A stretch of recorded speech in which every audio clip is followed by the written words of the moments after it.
This is really cool. Just found a species that I've never seen before and is really rare in this area because it's declining because there's not much grassland habitat left. I want to get the shot, but at the same time I don't want to disturb them, so.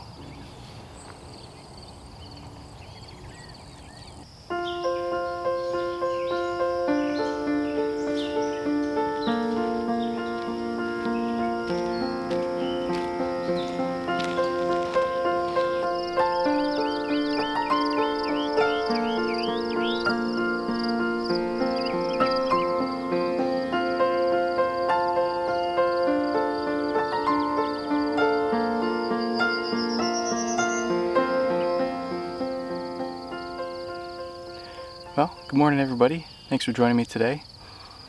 I apologize I haven't made a video in a little while. I've been very busy, and in fact I just finished my degree, so I'm finally done school. The first time in 3 years I don't have to worry about schoolwork, so that's very exciting. So I'm really excited to be able to kind of focus on photography and doing these videos for you. So today I am out at a grassland, and it is a beautiful grassland. I've been here a couple of times. Last time I was here was in February, I believe, and I was trying to photograph a northern harrier. Now there are reports that there is still a northern harrier around, which is really late in the year for one in this area. Usually they migrate north by now. But I am excited to be out. There's a lot of different species out. A lot of birds are calling. And right now, in fact, I'm just sitting in front of a beautiful patch of hairy vetch, which is a legume that flowers a beautiful purple flower. And I'm just sitting here right now hoping that maybe a bird will come and perch on these, because the flowers are really pretty and it's be a perfect perch for a bird to sit on. So I'm just going to sit here for a little bit, see if anything comes. There were some mockingbirds, and I heard some different warbler species as well calling. So I'm hoping that maybe something will come around and I can get a nice picture of them. But we'll see. We'll see what we can find today. Grassland habitats usually have lower numbers of species in them compared to other habitats such as forest and wetland habitats, mainly because there's not that much diversity in structure in the area. There's a lot of grass and shrubs that grow, but because there's not much vertical structure, meaning there's no trees around, except for the sparse clumps of trees that remain, such as pitch pines and oaks, there's not that much diversity in habitats that the birds can occupy. So you end up with a lot of species of birds and other wildlife that focus on eating insects and nesting in the grass. With that being said, a habitat like this that's managed using controlled burns creates a really diverse plant community. There are a lot of different wildflower species that come up, a lot of different shrubs and small plants that create an abundance of insects and a diversity of insects, which means that a lot of different species of birds can then eat those insects and survive and nest in the area. You can still see remnants of the controlled burns at the base of the grasses that are in the habitat that are still charcoaled and black from the recent burning.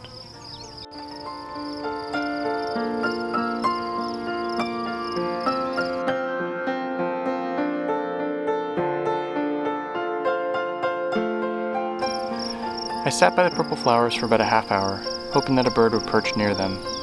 However, I was unsuccessful, so I decided to move on a little bit farther down the trail. The trail passed a section of trees, and I was able to locate 2 eastern towhees that were calling in the tree line.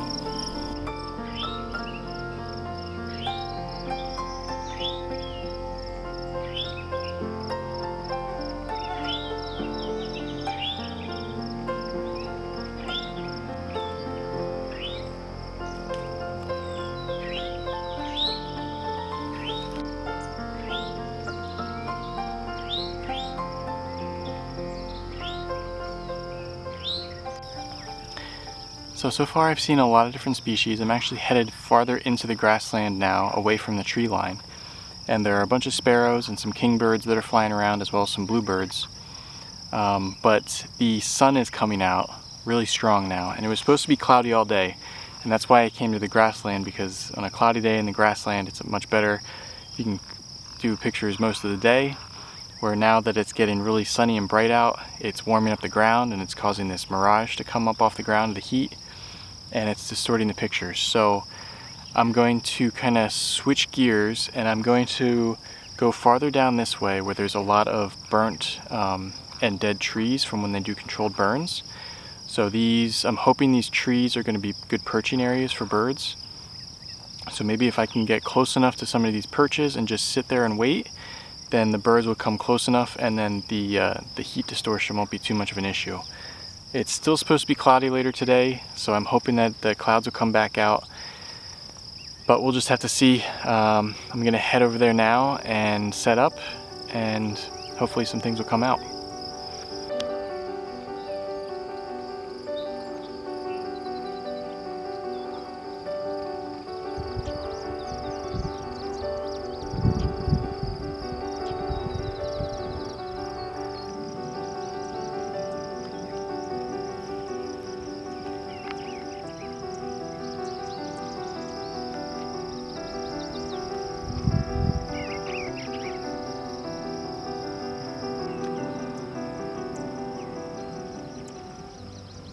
This is really cool. Just found a species that I've never seen before and is really rare in this area because it's declining because there's not much grassland habitat left. But I just found an Eastern Meadow Lark, and it is a really awesome looking bird. I thought it was a kestrel at first. It's about the same size, and it is perched up on top of one of the trees down this way about 50 yards away. I'm going to try to see if I can get a little bit closer, because right now there's a lot of heat distortion, but this was really cool. I wasn't expecting to find one of these here, but this would be the best habitat around for it, so it doesn't surprise me that this is where it would be. This is awesome.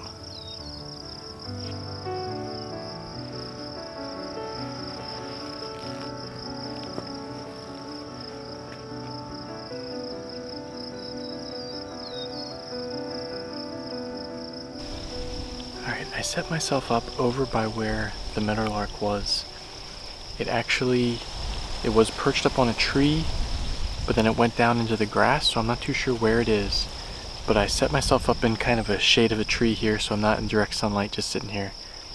And I'm hoping that it'll come back out and perch on one of these trees. I've got some trees pretty much in every direction of me.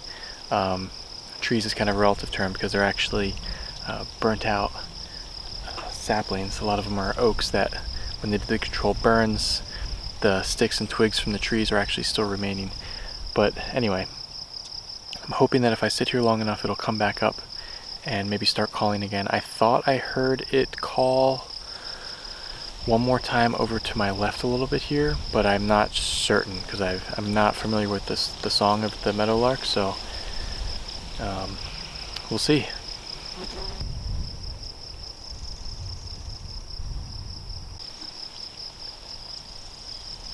There's an indigo bunting to my right.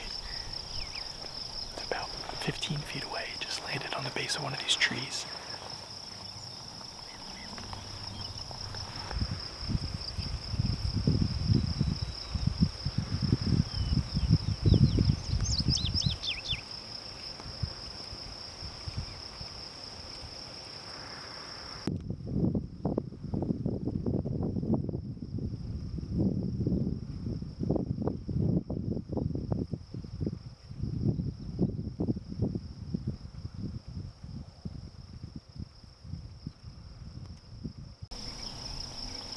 Awesome.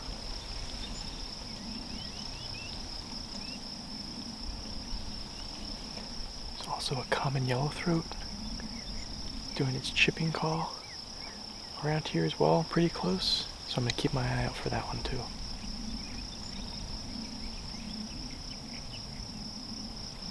It's awesome when you just sit in one spot for long enough and then the wildlife just kind of comes around you.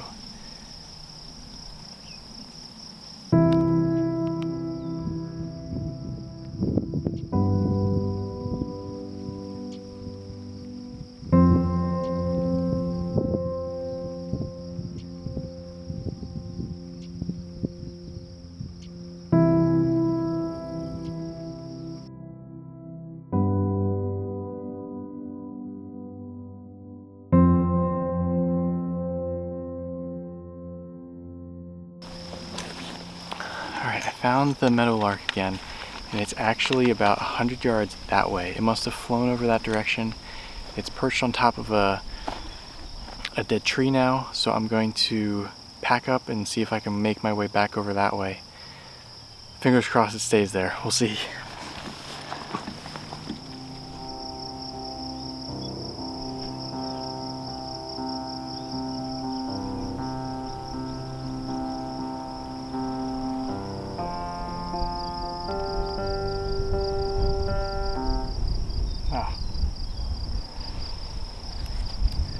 I hear the meadowlark calling, and it's about 100 yards in the middle of the field that way. And there's also a kestrel that's flying and hunting around as well, so see if I can make my way that way and hopefully get some pictures.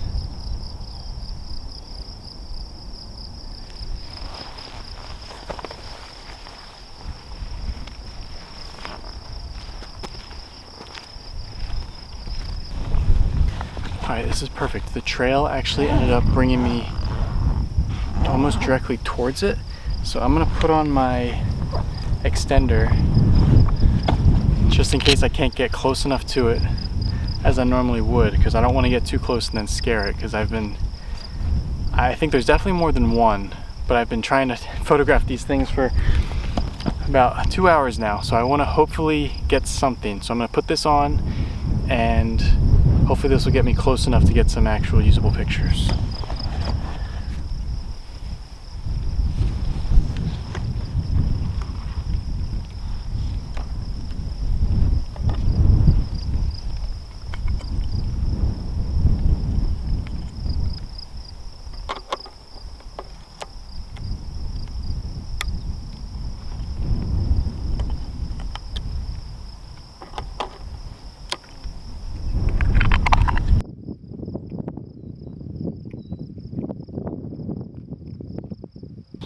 By the time I had crept over the hill, the meadowlarks had already flown to the opposite side of the shallow valley and landed about 100 yards away.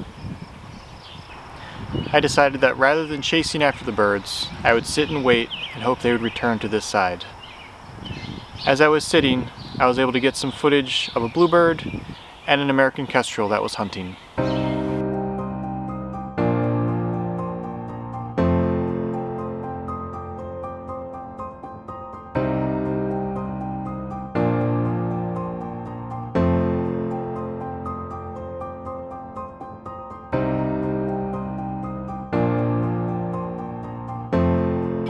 I sat and watched the meadowlarks call from the opposite hill.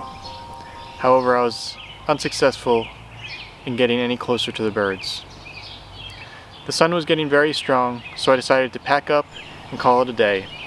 I did, however, decide to come back out 2 days later in the early morning to see if I would have any better luck.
I set myself up where I had seen the meadowlarks the other day, and I waited and listened for its call.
I was photographing some savanna sparrows that were all around me, and I actually saw the pair of meadowlarks fly over, and they're now perched on the top of two dead twigs, probably about 50 yards away. So now I just need to be patient, and hopefully they will come over this way a little bit closer.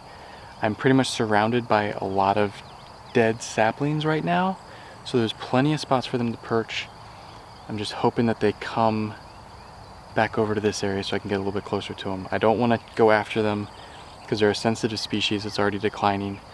And actually, I did some research last night, and apparently they're very skittish if you approach the nest. And this is still in their nesting season. They do a couple of nests each year. So they could have a nest nearby, so I don't want to try to approach them and try to scare them, because actually the females will actually abandon their nest if they get approached by humans. So I'm just going to stay over this way on the trail, and hopefully they'll come closer.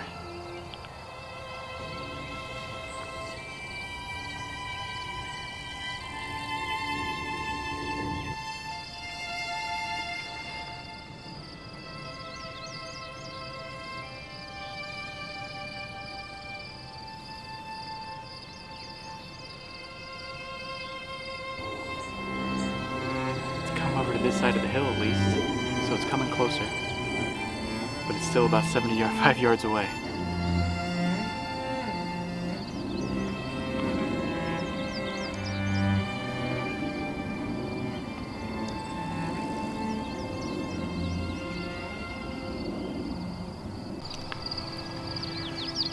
While the Eastern Meadow Larks were on the other side of the valley away from me, I was able to get some pictures and videos of a variety of species that were foraging around me, including common yellowthroat, indigo bunting, and savanna sparrows. I even caught a glimpse of a rare visitor to the area, a blue grosbeak, that perched on top of a dead sapling, and I was able to get a quick video of it.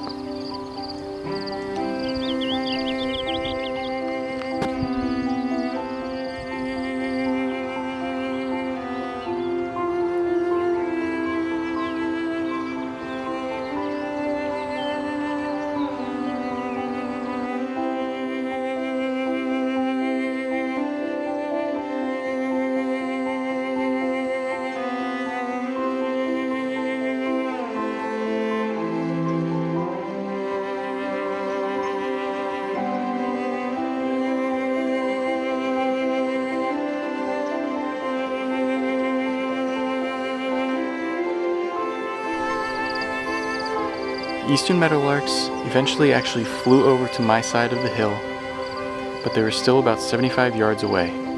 So I just needed to be patient and cross my fingers and hope they would come a little bit closer in my direction.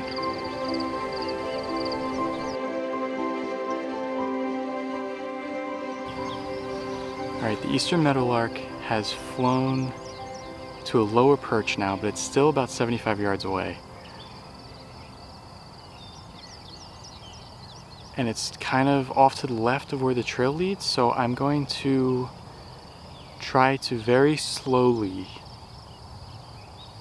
creep a little bit closer down the trail. I don't want to scare it, so I'm going to go at a snail's pace and see if I can get a little bit closer. I can just barely get a video with my 600 with an extender on crop mode. So it's not very good. The heat's starting to distort it a little bit because the sun's getting hotter. So I want to try to get something a little bit closer, but I don't want to disturb it. So I'm just gonna go really slow and hopefully it stays there. Oh, maybe I won't have to because it just flew. Just flew.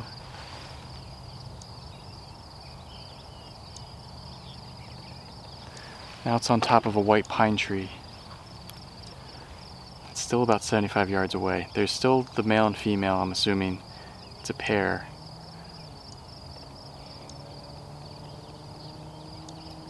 I don't know.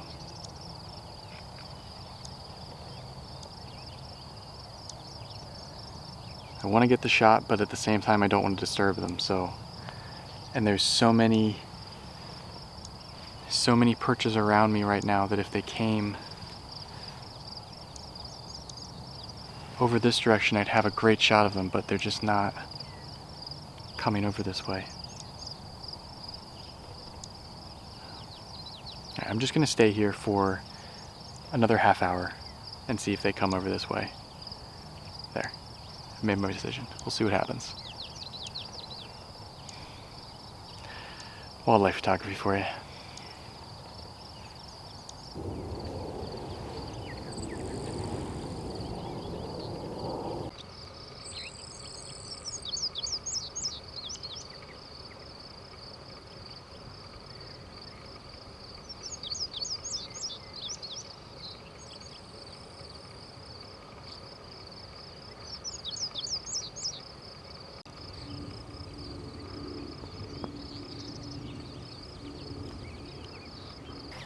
Alright, I stayed here for a little bit more than a half hour now, and I'm going to move a little bit farther that way. I can hear them, but they're not perched on any of the dead saplings, so I don't know exactly where they are. I just know they're over this way somewhere. I thought I saw one perched on something about 5 minutes ago, but I couldn't tell because it was so far away.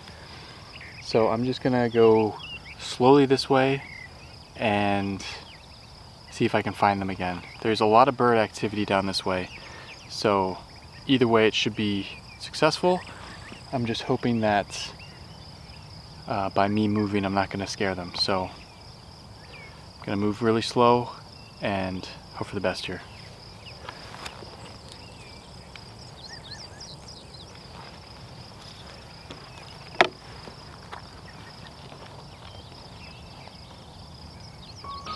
I was able to slowly approach the meadowlarks using the small saplings as cover. The meadowlarks took turns foraging on the ground for insects and seeds, and I was able to sit and watch them forage for about a half hour before they eventually flew off. While I wasn't able to get many exciting pictures of the species, I was still excited to be able to approach the bird without causing it to flee.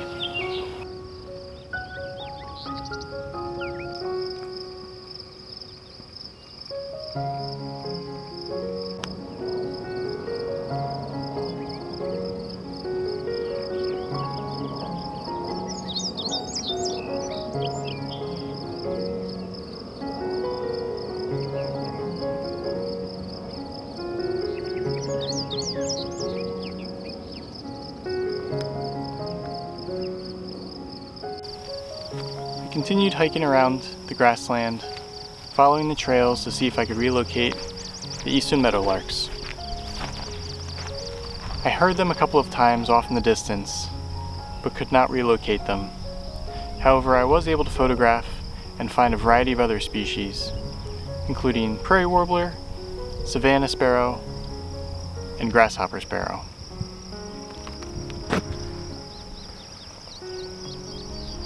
Even though I wasn't able to relocate the Eastern Meadowlarks today, I was still really pleased with the number of species I was able to find and photograph. Grassland habitats are so unique, and I always love going out and exploring them. If you're lucky enough to have one of these large grassland habitats near you, I suggest you go out and explore it as well and see what species you can find. I hope that I'll be able to go out into the future later on this summer to see if I can find the Eastern Meadowlarks to photograph They're such an important species to document and observe since they're declining in most of their range. Hopefully with more awareness and more understanding of their habitat requirements, the species will be able to increase in population size in the Northeast.